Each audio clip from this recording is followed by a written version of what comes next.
이제 헌법재판소가 최상목 대통령 권한대행의 마은혁 재판관 후보자 임명 보류가 위헌인지 다음 달 3일 선고를 내립니다. 이제 역시 또 이제 국민의힘은 뭔가 그 헌재 결정만 속도를 내는 것 같다. 마 후보자 임명을 강요하는 듯하다라고 주장을 하고 있고요. 최재형 전 감사원장도 한덕수 대행에 대한 탄핵 소추가 적법했는지 그거부터 먼저 선고해야 된다고 압박을 했어요. 반면에 우원식 국회의장은 이 국회 공식적 추천과 청문회까지 마친 후보에 대한 임명행위가 유보되고 그래서 현재가 구인체제를 완성하지 못하고 있는 게 상황의 본질 아니냐. 이걸 이념의 잣대로 끌어들여 비판하는 건 옳지 못하다. 이게 또 부딪히고 있습니다. 자, 우리 장현주 부위원장. 글쎄요. 저는 이거는 사실 좀 명확한 것 같아요. 일단 마은혁 재판 후보자에 대해서는 사실 빼고 그때 최상목 권한대행이 임명을 했는데 일단 국회가 3명을 선출했는데 그중에서 2명만 사실 근거가 없어요. 예. 왜 2명만 하는지에 대한 뭐 나름대로 이유는 있을지 모르겠지만 법적 근거는 아니거든요.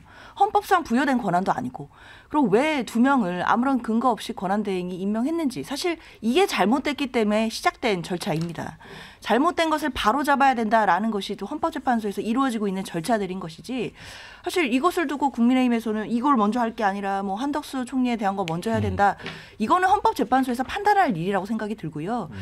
사실 국회에서 선출하면 그 헌법재판관 9명 중에 3인은 국회가 선출하면 대통령이 임명하도록 되어 있고 이것은 재량사항이 아니라 헌법상 의무조항으로 봐야 된다라는 것이 대부분의 해석으로 보여요. 그러면 이 부분은 이미 권한쟁의 심판도 청구가 돼 있고 그리고 헌법소원도 청구가 돼 있거든요. 결국 권한대행이 본인에게 부여된 의무를 하지 않은 것 그러니까 마은혁 후보자에 대해서 임명하지 않은 부분에 대해서는 분명히 위헌적인 요소가 있는 것이고 권한쟁의 심판이 뭐 헌법 소원이든 뭐 형식은 다르지만 본질적인 내용은 똑같습니다. 국회 선출권을 침해하고 왜 한 명만 아무런 근거 없이 임명하지 않았는지 이 부분에 대해서 헌재가 들여다보는 것이고요. 이 부분에 대해서 의무 위반이다라고 한다면 당연히 임명해라라는 또 판결 나올 수 있겠다라고 생각합니다. 네, 댓글에 뭐 8명이어도 되니까 마은혁 임명 절대 안 된다. 이런 의견을 주신 분도 있고요. 반면에 최상목은 임명 안 하려면 차라리 윤석열 대통령 만세 부르고 사표내라. 뭐 이런 의견을 주셨어요. 근데 이제 헌재 심판의 쟁점은 그겁니다. 최상목 대행이 국회가 선출한 재판관 후보자 3인을 임명하지 않는 게 부작위. 그러니까 이제 규범적으로 요구되는 일정한 행위를 하지 않는 걸 부작위라고 하죠. 부작위로서 위헌인지 여부입니다. 헌법에 어긋난다고 해서 이제 헌재가 판단할 경우 최 대행은 이행을 해야 되는데 또 논란도 있어요. 최 대행이 또 임명 안 하면 그만이다. 어떤 게 맞는 겁니까? 의원님. 어떤 게 맞는 거예요? 제가 갑자기 헌법재판관 반대를 이거 저 최상목 대행이 임명할까요? 만약에 이게 저렇게 되면? 저 정파 소속이 아니고 그러니까 국민의힘 정당 당협위원장이 아니고요. 법조인 시각에서 말씀드리면 헌법상으로 임명해야 될 의무는 최상목 대행한테 있는 것 같고요. 그래서 이게 헌재에서 위헌이라고 결정은 나올 것 같은데 그렇다고 해서 위헌이라고 임명 않는 게 위헌이라고 해서 최 대행이 그럼 나 일단 그래도 헌재 결정하고 상관없이 그대로 임명 안 하고 있을래 하면 그건 임명의 효력이 생기지는 않을 거예요. 그래요? 네. 효력이 자동적으로 생기지는 않고 임명 행위를 해야죠. 임명 행위를 그러나 해야죠. 이제 헌재가 위헌이라고 했는데 임명 안 하면 탄핵 사유죠. 그건 위헌 행위를 하고 있는 거니까. 그렇죠. 그런데 탄핵을 시킬지는 모르겠어요. 정치적으로. 그건 정치적 판단의 영역이고 저는 국민의힘에서 좀 그렇게 생각해봤으면 좋겠어요. 지금 헌법재판소의 그 탄핵 심판 절차를 진행하는 과정이 어느 헌법재판관의 일방적인 의견으로 진행이 안 됩니다. 평의를 통해 가지고 진행이 되는 거고 헌법재판관들 중에는 윤 대통령이 임명한 사람들도 있고 보수 성향의 헌법재판관들이 더 많아요. 그럼에도 불구하고 왜 저렇게 진행이 될까? 심우정 검찰총장 윤 대통령이 임명한 사람입니다. 그리고 전임 검찰총장보다 더 윤 대통령한테 가깝다고 평가받고 있고 많은 지검장, 고검장들 다 윤 대통령보다 이재명 대표나 민주당보다 윤 대통령하고 가까운 사람들이에요. 근데 왜 저런 결정을 내릴까? 그거는 법률가들의 시각에서 봐서 이게 도저히 그냥 넘어갈 수 없는 내란 행위이고 위헌 불법적인 계엄 행위이기 때문에 그렇습니다. 그런데 세상은 음모로 가득 차서 전부 다 우리한테 불리한 결정만 하고 우리를 죽이려고 한다. 이렇게 생각하기 시작하면 이제 답이 없어요. 그때부터는. 지금 윤 대통령 그 윤석열 피고인은 그렇게 생각할 수도 있어요. 막다른 골목에 와 있으니까 탄핵이거나 아니면은 뭐 인용되면 저 내란수계 혐의가 입증되면은 사형 또는 무기이기 때문에 막가파식으로 나올 수 있는데 국민의힘이라는 정당까지 왜 그러는지 모르겠다는 거예요. 정치 안 하고 대선 안 할 거예요? 저는 그 점을 지적하는 겁니다. 근데 정말로 저 박원석 의원님 말씀이 저는 100%까지는 아니더라도 90 몇 프로는 맞다고 생각을 하는데 100% 해주세요. 네, 동의를 하는데 그럼 왜 국민들한테 그게 먹히냐? 특히 보수성의 국민들한테 먹히냐?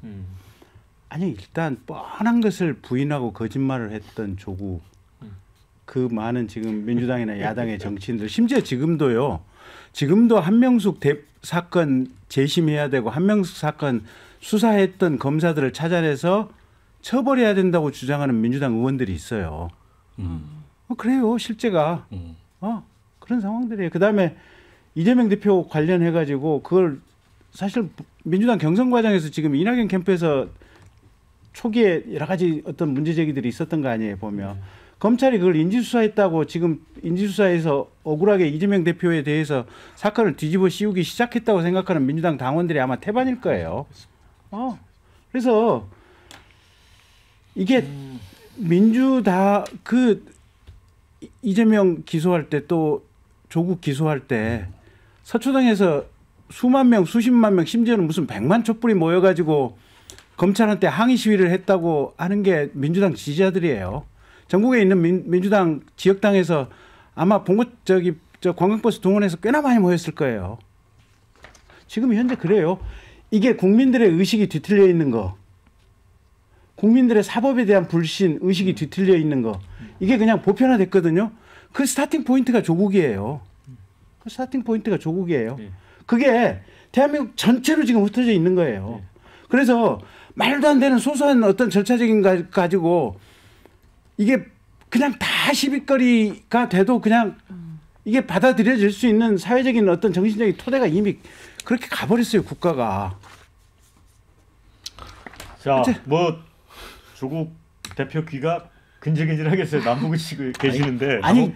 조국 얘기를 꺼내서. 그분은요.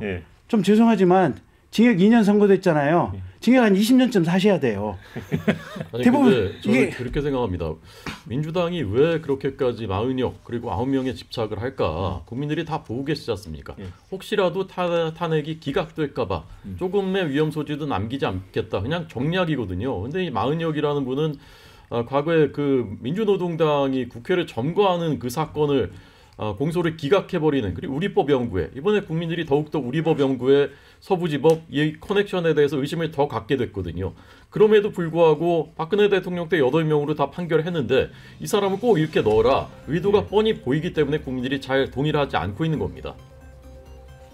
그래도 이 구인 체제에서 어떤 판결을 내려야 뭐 기각이 될지 인용이 될지 모르지만 정당성 측면이나 그 의견에 반대하는 사람도 좀 승복할 수 있는 기반은 마련되는 측면이 있잖아요. 박근혜 대통령 때 8명에서 안 됐습니까? 그리고 자꾸 이제 부작위에 의한 위헌이라고 하시는데 민주당이 자신들의 정략 때문에 그동안 이 헌법재판관 추천하지 않고 그냥 가만히 있었던 거 그것도 부작위에 의한 위헌이거든요. 그러니까 모든 것이 정략에 의한 것이라고 국민들이 보고 있는 것입니다.